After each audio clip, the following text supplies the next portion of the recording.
प्रधानमंत्री ने कहा है कि डिजिटल इंडिया का लाभ समाज के प्रत्येक वर्ग तक पहुंचना चाहिए।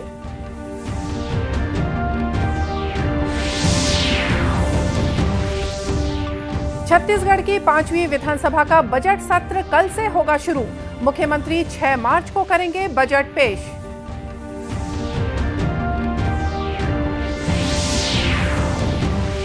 प्रदेश के गृह मंत्री ताम्रध्वज साहू ने कहा कि प्रदेश में ऑनलाइन सट्टे के खिलाफ पुलिस तत्परता से कार्रवाई कर रही।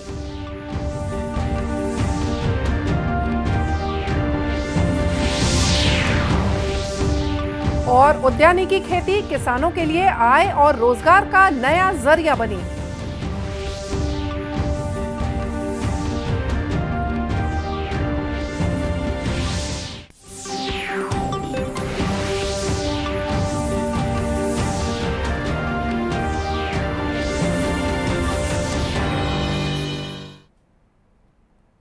नमस्कार, आप देख रहे हैं दूरदर्शन समाचार। मैं हूं मोनिका शर्मा और आइए अब देखते हैं समाचार विस्तार से।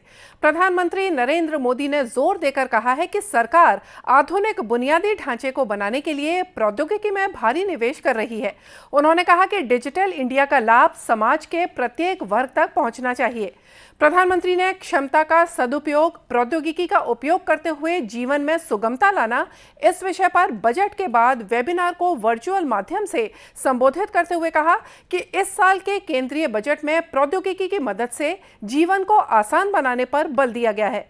श्री मोदी ने कहा कि 21वीं सदी का बदलता भारत लगातार अपने नागरिकों को प्रौद्योगिकी के माध्यम से सशक्त कर रहा है और लोग इस बदलाव को साफ तौर पर अनुभव भी कर रहे हैं। बजट वेबिनार का विषय बहुत ही महत्वपूर्ण है। 21वीं सदी का बदलता हुआ भारत अपने नागरिकों को टेक्नोलॉजी की ताकत से लगातार नागरिकों को एम्पावर कर रहा है। बीते वर्षों में हमारी सरकार के हर बजट में टेक्नोलॉजी की मदद से देशवासियों की ईज ऑफ लिविंग बढ़ाने पर जोर दिया गया है।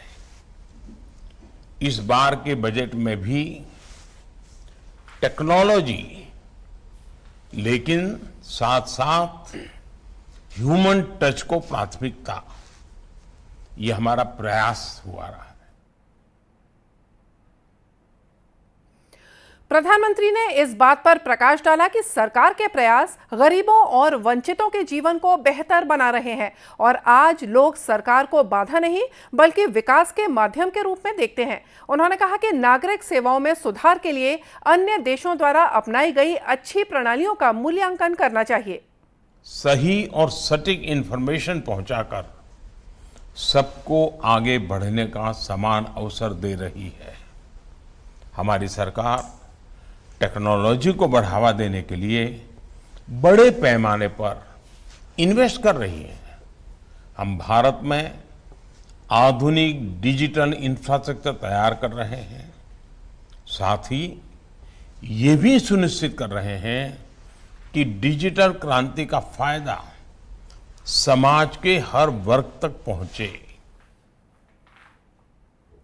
One nation one ration card के बारे में बात करते हुए प्रधानमंत्री ने कहा कि प्रौद्योगिकी के माध्यम से गरीबों को राशन उपलब्ध कराया गया। उन्होंने कहा कि कोविन ऐप ने कोरोना महामारी के समय महत्वपूर्ण भूमिका निभाई। छत्तीसगढ़ की 5वीं विधानसभा का बजट सत्र 1 मार्च से शुरू होने जा रहा है। राज्यपाल बिश्वभूषण हरिचंदन के अभिभाषण से सत्र की शुरुआत होगी।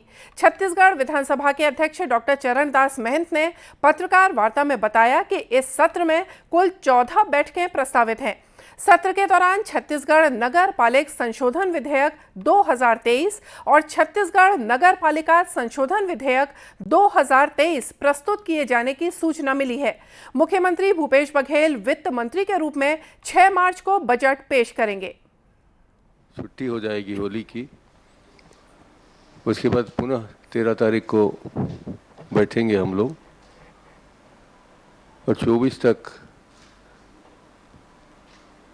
विधानसभा चलने की संभावना तो मैं व्यक्त कर ही सकता हूं। ऐसा हम लोगों ने प्रस्तावित भी किया है। इस बार हमारे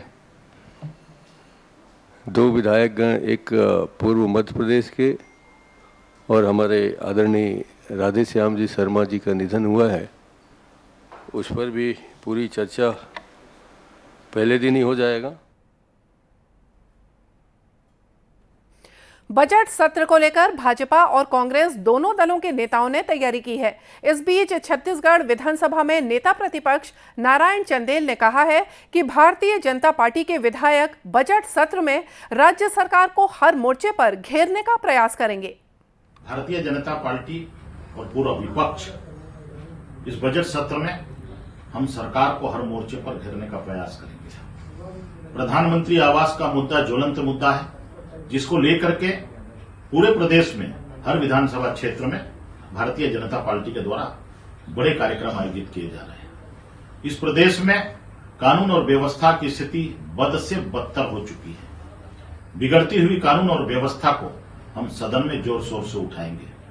भाजपा के कार्यकर्ताओं की पूरे बस्तर क्षेत्र में लगातार शहादत हो रही है, हत्या हो रही है और माओवादियों द्वारा सरकार के संरक्षण में भारतीय जनता पार्टी के कार्यकर्ताओं को पार्टी के कार्यक्रमों में जाने से रोका जा रहा है। उन्हें कहा जा रहा है कि वे भाजपा में क्यों काम कर रहे हैं। इन सारे मुद्दों को हम पूरी संजीदगी के साथ में उठाने वाले हैं। श्री चंदेल ने विधानसभा के बजट सत्र के दौरान प्रधानमंत्री आवास, भ्रष्टाचार, कानून व्यवस्था, बेरोजगारी भत्ता सहित कई अन्य मुद्दों को भी उठाने की बात कही। प्रदेश के गृह मंत्री ताम्रध्वज साहू ने कहा है कि प्रदेश की पुलिस कानून व्यवस्था को बेहतर बनाए रखने के लिए हर संभव प्रयास कर रही है। उन्होंने कहा कि पुलिस अपराध को रोकने में कामयाब भी हुई है और जनता का विश्वास पुलिस के प्रति और बेहतर हुआ है। आज दुर्ग जिले में पद्मनाभपुर थाने के शुभारंभ के अवसर पर मीडिया से बातचीत में उन्होंने कहा कि बस्तर को माओवादियों से मुक्त करने के लिए राज्य सरकार के द्वारा विकास के चौतरफा कार्य किए जा रहे हैं। युवाओं को रोजगार से जोड़ा जा रहा है। एक सवाल के जवाब में गृह मंत्री ने कहा कि ऑनलाइन सट्टे के खिलाफ दुर्ग पुलिस तत्परता से कार्रवाई कर रही है। तो क्राइम कहीं भी हो सकता है। हम लोग यहाँ हैं तो लगता है कि भिलाई के लोग पकड़े जा रहे हैं। पूरा देश इतना बड़ा है और जहाँ जहाँ जिस प्रकार के क्राइम होते हैं उसको कार्रवाई होनी चाहिए, ये बड़ी चीज़, और वो हमारी पुलिस कर रही है। गृह मंत्री ने कहा कि नशे के खिलाफ भी प्रदेश की पुलिस को लगातार सफलताएं मिल रही हैं। उन्होंने कहा कि प्रदेश की सीमाओं पर तस्करी को रोकने के लिए और सख्ती बढ़ती जा रही है। साथ ही इन जगहों पर सीसीटीवी कैमरे भी लगाए जा रहे हैं ताकि नशीले पदार्थों की तस्करी पर रोक लगाई जा सके। और आइए अब लेते हैं एक छोटा सा ब्रेक। जल्द ही लौटेंगे कुछ और खबरों के साथ।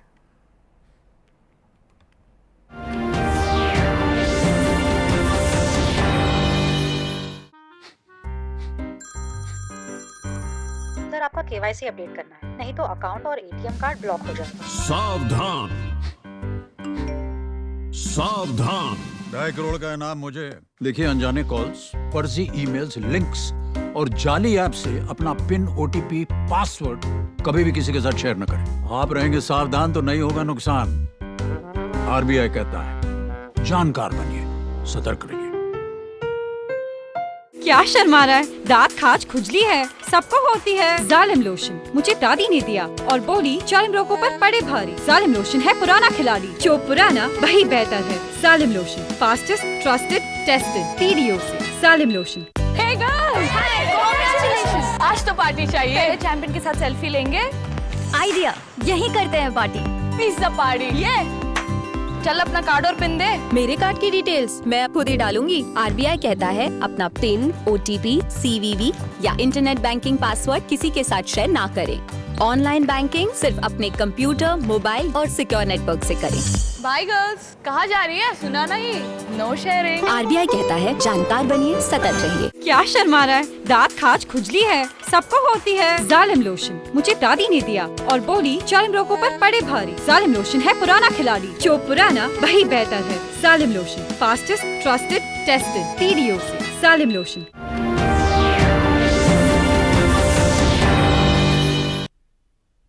ब्रेक के बाद एक बार फिर से स्वागत है आप सभी का दूरदर्शन समाचार में। प्रदेश में परिवहन विभाग द्वारा नई सुविधा तुहर सरकार तुहर द्वार का कुशलता पूर्वक संचालन किया जा रहा है। इसके तहत परिवहन विभाग द्वारा परिवहन सुविधाओं को लगातार वाहन स्वामी के घर के पास ही उपलब्ध कराया जा रहा है। इसी कड़ी में नए खरीदे जाने वाले कमर्शियल गाड़ी के परमिट आवेदन भी अब गाड़ी खरीदने के समय गाड़ी विक्रेता डीलर के द्वारा किए जा सकेंगे। नए गाड़ी के परमिट के लिए आवेदन देने के लिए अलग से परिवहन कार्यालय आने की जरूरत नहीं पड़ेगी। गौरतलब है कि 3000 किलोग्राम और उससे ज्यादा के सभी कमर्शियल गाड़ियों को परमिट अनिवार्य रूप से लेना रहता है। अब तक परमिट बनाने के लिए ऑनलाइन आवेदन कर परिवहन कार्यालय आना पड़ता था, जहां से परमिट जारी किया जाता था। आजादी के अमृत महोत्सव कार्यक्रम के तहत कोरिया के युवा नेहरू केंद्र द्वारा युवा संसद कार्यक्रम का आयोजन किया गया। कार्यक्रम में करीब 400 विद्यार्थियों ने अपनी भागीदारी निभाई। इस दौरान छात्र छात्राओं ने आकर्षक सांस्कृतिक कार्यक्रम भी पेश किए।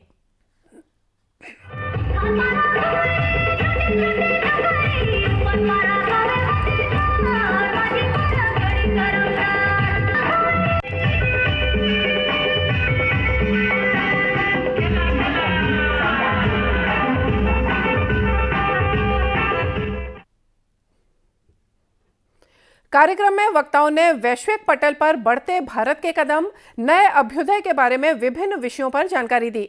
साथ ही देश के पर्यावरण, ग्लोबल वार्मिंग, विकसित राष्ट्र निर्माण की कल्पना पर भी चर्चा की गई। जांजगीर चांपा जिले के पामगढ़ क्षेत्र के बारगांव में उद्यानिकी खेती किसानों के लिए वरदान साबित हो रही है। गांव के किसान कुंवर मधुकर ने बंजर जमीन को खेती के लायक बनाकर 4 एकड़ में टमाटर की खेती की है। इससे पहले श्री मधुकर ने बैंगन और मिर्ची की खेती की थी, जिसमें चौतरफा मुनाफा हुआ था। वर्तमान में करेला लगाया गया है, जिसमें 1 महीने के अंदर फल आ जाएगा। बड़े स्तर पर की जा रही उद्यानिकी खेती से गांव के 15-20 लोगों को रोजगार भी मिलता है। पहले ये ग्रामीण कमाने खाने के लिए दूसरे राज्य चले जाते थे, लेकिन उद्यानिकी खेती ने इनकी भी आर्थिक स्थिति को मजबूत किया है। किसान कुंवर मधुकर की खेती और गांव के लोगों को रोजगार देने की पहल की स्थानीय लोग भी तारीफ करते हैं। लोग का प्रति देखा रोजगार है, जो गाँव के लोग हैं मजदूर, और आमदनी तो अच्छा हो रहा है। मतलब जैसे ये फसल धान लगाते हैं, धान से मतलब काफ़ी अच्छा है। निश्चित रूप से इनकी जो मेहनत है उनसे अन्य किसानों को भी लाभान्वित होना चाहिए, उनसे सीख लेना चाहिए। क्योंकि जिस ज़मीन में ये खेती कर रहे हैं बैगन की और टमाटर की, उस ज़मीन में घास तक नहीं उगाता था। तो ऐसी परिस्थिति में मैं किसानों से केवल यही आग्रह करना चाहूँगा कि ऐसी खेती को बढ़ावा देना चाहिए। 17-18 साल ले जम्बू काम करे हैं। जम्बू ले 3 साल हो गए घर बैठे काम करत हैं। दे पेड़ पौधा फल फ्रूट लगात हैं, टमाटर भाटा मिर्चा। आ ए मेर 15-20 आदमी जियत खाद पड़े हैं भाटा में। हाँ, घर बैठे रोजगार मिला थे। हमला बाहर जाए के कामे नहीं है, सब चीज हमार ई करे है। गौरतलब है कि राज्य सरकार उद्यानिकी फसलों की उन्नत खेती के लिए तकनीकी मार्गदर्शन और उन्नत खेती के लिए सिंचाई सहित विभिन्न उपकरणों का अनुदान भी देती है। और आइए देखते हैं अंत में मुख्य समाचार एक बार फिर से। प्रधानमंत्री ने कहा है कि डिजिटल इंडिया का लाभ समाज के प्रत्येक वर्ग तक पहुंचना चाहिए।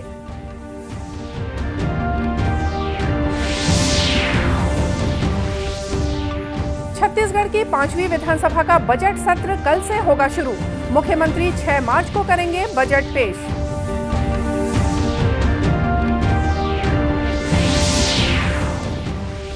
प्रदेश के गृह मंत्री ताम्रध्वज साहू ने कहा कि प्रदेश में ऑनलाइन सट्टे के खिलाफ पुलिस तत्परता से कार्रवाई कर रही।